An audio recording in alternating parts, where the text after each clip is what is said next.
ಸ್ನೇಹಿತರೆ ನಮಸ್ತೆ. ನಾಡು ನುಡಿ ಯೂಟ್ಯೂಬ್ ಚಾನಲ್ಗೆ ನಿಮಗೆಲ್ಲ ಸ್ವಾಗತ. ಸ್ನೇಹಿತರೆ, ಕರ್ನಾಟಕ ರಾಜ್ಯ ಸರ್ಕಾರ ಇತ್ತೀಚೆಗೆ ರಾಜ್ಯದ ಮಹಿಳೆಯರಿಗಾಗಿ ಸಾಕಷ್ಟು ಯೋಜನೆಯನ್ನ ಪರಿಚಯ ಮಾಡಿದೆ.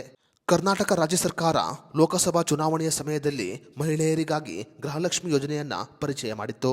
ಸದ್ಯ ಗೃಹಲಕ್ಷ್ಮಿ ಯೋಜನೆಯ ಹಣವನ್ನು ಪಡೆದುಕೊಳ್ಳುತ್ತಿರುವ ಮಹಿಳೆಯರಿಗಾಗಿ ರಾಜ್ಯ ಸರ್ಕಾರ ಈಗ ಇನ್ನೊಂದು ಯೋಜನೆಯನ್ನ ಪರಿಚಯ ಮಾಡಿದೆ.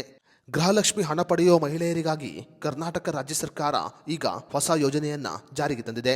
ಹಾಗಾದರೆ ಕರ್ನಾಟಕ ರಾಜ್ಯ ಸರ್ಕಾರ ಗೃಹಲಕ್ಷ್ಮಿ ಮಹಿಳೆಯರಿಗಾಗಿ ಜಾರಿಗೆ ತಂದಿರುವ ಹೊಸ ಯೋಜನೆ ಯಾವುದು ಅನ್ನೋದರ ಬಗ್ಗೆ ಸಂಪೂರ್ಣ ಮಾಹಿತಿಯನ್ನ ನಾವೀಗ ತಿಳಿಯೋಣ.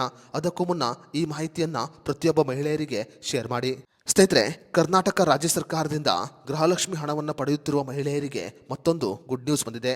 ಹೌದು ಸ್ನೇಹಿತರೆ, ಶೀಘ್ರವೇ ಸಹಕಾರಿ ಸಂಘವನ್ನು ಸ್ಥಾಪನೆ ಮಾಡಲು ಈಗ ರಾಜ್ಯ ಸರ್ಕಾರ ಮುಂದಾಗಿದೆ. ಸರ್ಕಾರದಿಂದ ಪ್ರತಿ ತಿಂಗಳು ಗೃಹಲಕ್ಷ್ಮಿ ಹಣವನ್ನು ಪಡೆದುಕೊಳ್ಳುತ್ತಿರುವ ಮಹಿಳೆಯರು ಸಹಕಾರಿ ಸಂಘವನ್ನು ಸ್ಥಾಪನೆ ಮಾಡಬಹುದು.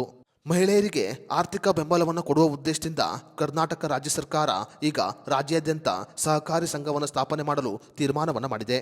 ಸಹಕಾರಿ ಸಂಘದ ಮೂಲಕ ಮಹಿಳೆಯರು ಆರ್ಥಿಕ ಬೆಂಬಲವನ್ನು ಪಡೆದುಕೊಳ್ಳಬಹುದು, ಅಂದರೆ ಸಾಲವನ್ನು ಪಡೆದುಕೊಳ್ಳಬಹುದು. ಸಾಕಷ್ಟು ಮಹಿಳೆಯರಿಗೆ ಬ್ಯಾಂಕುಗಳಿಂದ ಸರಿಯಾದ ರೀತಿಯಲ್ಲಿ ಸಾಲಗಳು ಸಿಗುತ್ತಿಲ್ಲ.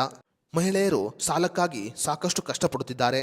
ಈ ಕಾರಣಗಳಿಂದ ಮಹಿಳೆಯರಿಗೆ ಸಹಕಾರಿ ಸಂಘಗಳ ಮೂಲಕ ಸಾಲವನ್ನು ಕೊಡಲು ಈಗ ರಾಜ್ಯ ಸರ್ಕಾರ ಮುಂದಾಗಿದೆ.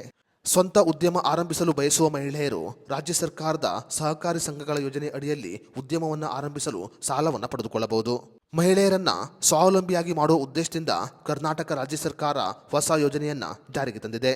ಸ್ವಂತ ಉದ್ಯಮ ಮಾಡುವ ಮಹಿಳೆಯರು ಕರ್ನಾಟಕ ರಾಜ್ಯ ಸರ್ಕಾರದ ಸಹಕಾರಿ ಸಂಘಗಳ ಅಡಿಯಲ್ಲಿ 5 ಲಕ್ಷ ರೂಪಾಯಿಯಿಂದ 10 ಲಕ್ಷ ರೂಪಾಯಿವರೆಗೆ ಸಾಲವನ್ನು ಪಡೆದುಕೊಳ್ಳಬಹುದು.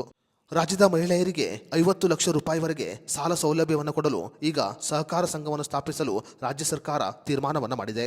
ಸದ್ಯ ಇದರ ಬಗ್ಗೆ ತೀರ್ಮಾನವನ್ನು ಮಾಡಲಾಗಿದ್ದು ಇನ್ನೇನು ಕೆಲವೇ ದಿನಗಳಲ್ಲಿ ಅಧಿಕೃತವಾಗಿ ಘೋಷಣೆಯಾಗಲಿದೆ. ರಾಜ್ಯದ ಎಲ್ಲಾ ಮಹಿಳೆಯರು ಈ ಸಹಕಾರಿ ಸಂಘಗಳಲ್ಲಿ ಸೇರಿಕೊಂಡು ಆರ್ಥಿಕ ಬೆಂಬಲವನ್ನು ಪಡೆದುಕೊಳ್ಳಬಹುದು. ಈ ಸಹಕಾರಿ ಸಂಘವನ್ನು ಸ್ಥಾಪನೆ ಮಾಡುವುದು ಹೇಗೆ ಮತ್ತು ಬೇಕಾಗಿರುವ ದಾಖಲೆಗಳು ಏನು ಅನ್ನೋದರ ಬಗ್ಗೆ ಮುಂದಿನ ದಿನಗಳಲ್ಲಿ ಮಾಹಿತಿ ತಿಳಿಸಿಕೊಡಲಾಗುತ್ತೆ. ಸ್ನೇಹಿತರೆ, ಕರ್ನಾಟಕ ರಾಜ್ಯ ಸರ್ಕಾರ ರಾಜ್ಯದ ಮಹಿಳೆಯರಿಗಾಗಿ ಸಹಕಾರಿ ಸಂಘವನ್ನು ಸ್ಥಾಪನೆ ಮಾಡುತ್ತಿರುವುದರ ಬಗ್ಗೆ ನಿಮ್ಮ ಅನಿಸಿಕೆಯನ್ನು ನಮಗೆ ಕಮೆಂಟ್ ಮಾಡಿ.